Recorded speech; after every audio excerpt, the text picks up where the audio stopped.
Well, I want to back up because I want to actually give you a little time to talk about your research. Can you give me like so I watched the clip that MIT made about your research, but can you kind of in your Yeah. own words tell a little bit about what you've been working on? Yeah. So like kind of like what I said earlier, my work has to do with quantifying human performance. So from a biomechanics perspective, so understanding the the way that people are moving in order to inform different types of decisions. Hmm. Um, so I'll give like two examples from my work. So well, the two examples that were highlighted in that video were this idea of like fall risk, and then actually related to my NASA work was spacesuits. Hmm. So both these, these two fields might seem distinct, but they actually paint a very similar picture when you look at it from this perspective. Hmm. So when someone comes to a rehab clinic, they'll be seen by a therapist, and they're typically evaluated.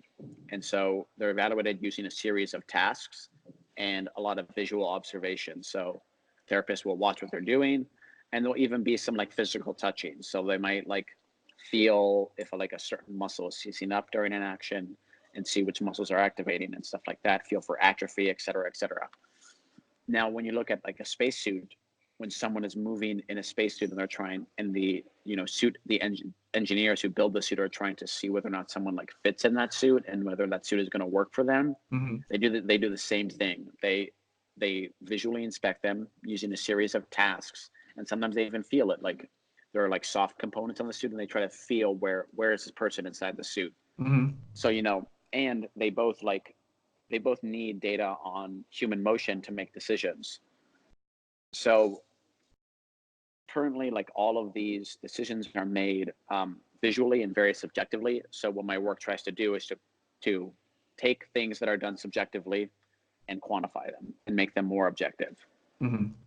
So for like the rehab stuff, I developed like a series of metrics for coordination and balance and fluidity that try to quantify these various aspects of motion in a way that someone can use it to make a decision.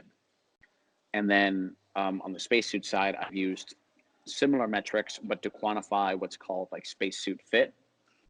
And so if you think of a spacesuit as like this passive exoskeleton, we've actually started to apply this concept of fit, not just to spacesuits, but to actually active exoskeletons. Hmm. So trying to quantify like how how fit affects the way someone can move inside these exosystems. So it's pretty cool. You know, that's kind of like the minute long spiel. Hopefully, that's Yeah. not too technical, but No, you're all right. you know, if I like were another way to think about it is I try to use wearable sensors to like diagnose various different musculoskeletal diseases. That's like Hmm. another like that's like the 2 second pitch, Yeah. you know. So yeah, that's kind So of like my work and yeah. yeah, so you're using the motion. Saw you using the motion caption software in the like 2 minute highlight reel from MIT, and Yeah. I was kind of curious, like, are you using something out of the box, or did you guys design that software? Oh no, so we use like the same motion capture software that like the movies use. Okay. It's called Vicon. That's just the one we use, and it's a series of infrared cameras. Um, we use a whole bunch of them, and they're able to kind of the infrared light reflects off a series of markers, Hmm. and as long as two cameras can see a marker, we can track it in 3D space. Right. So that system is very it is it's not portable. You can only use it in the lab, and you can't really use it outdoors Right. because the infrared gets saturated by the sun. Yeah. So we try to use like these wearable sensors because we want to kind of take a lot of that advanced biomechanical analysis and into other scenarios. So um, for example, like a rehab clinic, not everyone can afford that kind of software. Hmm. And for one, like setting it up takes a while. It can take us up to 15 to 20 minutes to put all the markers on a subject. Mm-hmm. And even then, it can take us up to an hour to then post-process the subject. And when a patient only has 60 minutes with the therapist, they don't want to be wasting half of their time using a technology that might not even help them make a decision. They Yeah. want to spend all their time they can with their patient. Right. So in order to reduce the time burden on the clinician, but also to give them more information that they might not be seeing just visually, we try to use these like wearable sensors that are just commercially available and very safe to use. Yeah. So like the other sensors you're using, are they just like, are you using them in like, I was supposed to say like similar body points, and then they have like, um, what is the word? Like something to measure the velocity in them as well, Yeah. or Yeah. So they're called IMUs, inertial okay, measurement units. They're the same sensors. Well, it's actually a series of 3 sensors, and they're the same okay, ones that are in your phone. right, So it's an accelerometer, a gyroscope, and a magnetometer. So from there, you get accelerations, rotations, and then you get orientation. And so with those 3, you can use what are called you can approximate how the segment is moving. mm-hmm. Um, and the technology is good, but it's not the best. So we do have to build in different types of methods to quantify error and stuff like that. So our the way we do it is we put one of these sensors on each body segment, um, so that we can better. So we put one sensor on each body segment, and that gives us an idea of how different body segments are moving relative to each other, and we can kind of do a full reconstruction of body shape and body position over time and stuff like that. Mm-hmm. Yeah. So are you thinking like, so is this, I guess what you're working on, is it only applicable in, let's say like a clinical setting, or could you use it like almost in a sport performance setting to like increase biomechanical efficiency in athletes or Oh something? no. Yeah, definitely. I mean, like one of the projects our lab worked on was in collaboration with the Army to try to improve soldier performance. Uh-huh. And there are thousands of applications that could be used for sports. Um, like my lab is funded through like the NSF and the NIH, so we don't really have the time to do sports, but definitely on the side, like I've kind of tried to look into it myself. Yeah. Um, so yeah, it's and I even dabble in like a startup for sports, but I just didn't have time to really Yeah. flush it out with my PhD and stuff like that. Um, yeah, I mean, is it something that like someone would maybe run with every day? Probably not, because you have to put like a sensor on every body part. But is it something that like a coach could use once a month to help their athletes visualize their form and technique and kind of refine it a little bit better? Definitely. Yeah. I just think Um, about like I do another show like just talk about like running and kind of my background in running, trying to share for people that don't know. And one of the things that comes up all the time is like running form. And I watch yeah, people run by my house, and sometimes it's just terrible. Like legs are flailing out to the side, and it's like I don't think people always yeah, have enough body sense to realize like how many extraneous movements they're yeah, doing and like what kind of damage that could potentially be doing to joints and things, and not let alone like the lack of efficiency in forward movement. yeah. And I mean, that's like a big open research question right now, at least that I have, is that idea of injury prevention and stuff like that, because you can see two people run, for example, totally differently, and they won't get injured. Right. um, but you can also see two people run almost exactly the same, and the other one is going to get injured, and one is going to get injured and one is not. Mm-hmm. So there's like very like subtle, it could one of them could just be anatomy, you know just their bones are shaped a little bit differently, the angle of their femoral head is slightly different, which then makes them one more prone to injury than the other, for Right. example. um, but we understand acute injury. So for example, if you fall and break your leg, that's an acute injury. It's happening Right. like that. instantly, right? We don't really understand well chronic injury. So Hmm. what kinds of motor patterns and training loads lead to like chronic injury?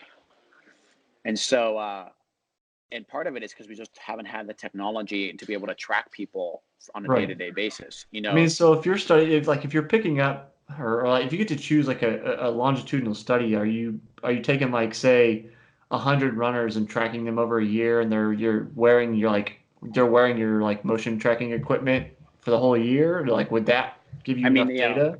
that would be ideal for sure. But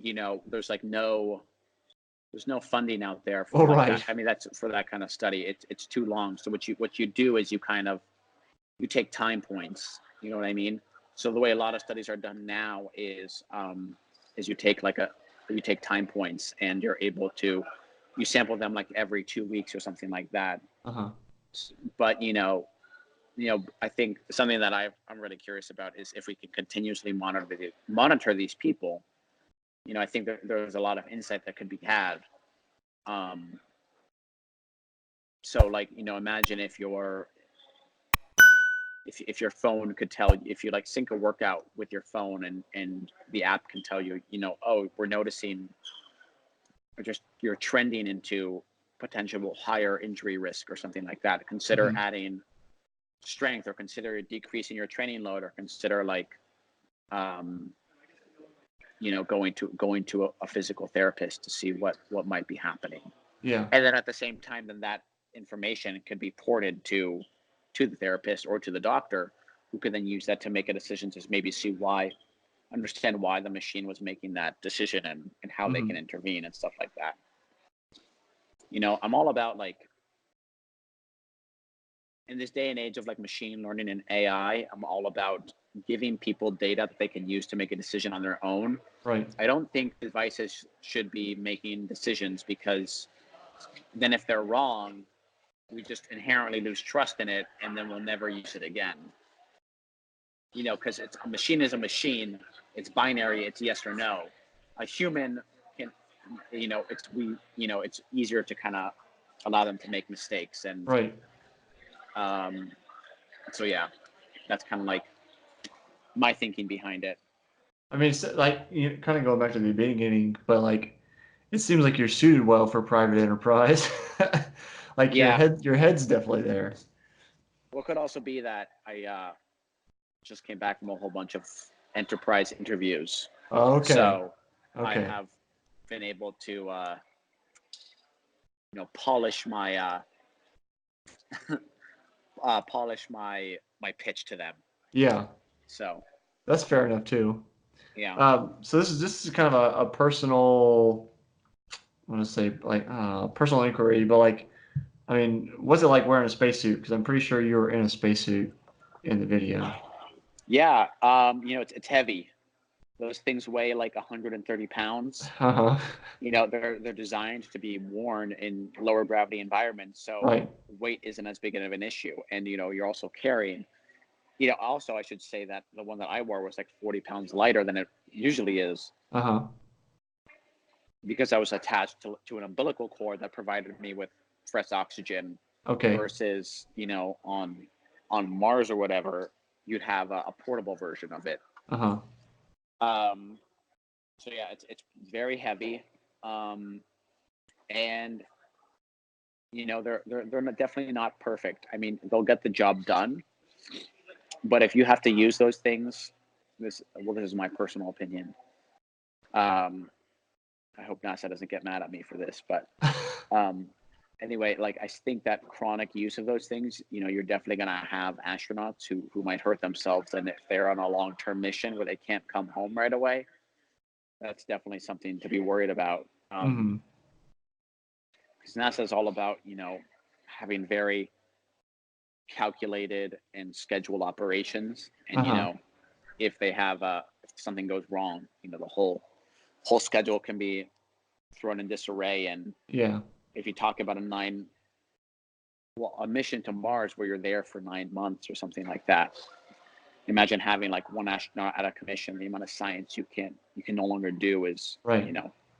cut by that much. So I think, we need to better understand how we can, for one, get rid of some of the effects of traveling in microgravity. So when your musculoskeletal system isn't exposed to gravity and that constant load from gravity, you start to lose bone, you start to lose muscle. Right. So we need to like better understand how we can counteract that. And then also we need to better understand, if I'm putting someone in this very heavy spacesuit that might alter the way someone naturally walks or interacts with the environment, what does that mean in terms of injury risk? And so, now in my lab, because we have these more portable measurement techniques, we're finally starting to kind of, inch away at that question, which is pretty cool. See, like when I saw the video for your research, because my head's in like private enterprise. My first thought immediately is like I'm thinking about how everybody's trying to like privatize space travel, and then kind of I'm thinking far down the line in terms of development and people in space. But I'm like Nike sponsored like high performance spacesuits is where my head went. Is like Yeah. the genesis of what you're working on becomes eventually. I say Nike just because they make performance products and like Yeah. performance at like athletic wear. Could be Under Armour or whatever. I'm not specific, but just that's where my head went. So I was just like, how long till we see this weird amalgamation of like, since we already have, it's just like Tesla's already delivering payloads to the International Space Station, aren't they? SpaceX. Yeah. Yeah. So, oh yeah, sorry. Yeah. Musk, I get confused. Um, so I mean, you already have like some kind of synthesis between private enterprise and government run Yeah. program. So it's like I'm just trying to envision into the future. Um, you're talking about like the So here's issues. here's the thing with private space flight though, is that current I think current models for private space flight and tourism entail the tourist, traveling up in a capsule in a vehicle, Hmm. maybe orbiting the Earth a few times and then coming back down, or potentially like staying on a station. Now, the difference between that and some of like the exploration things that NASA wants to do Hmm. is that it wouldn't require what's called an EVA, which is extravehicular activity. So the Hmm. suits that I've worked on are EVA suits. Okay. They're essentially human-shaped spacecraft. Yeah.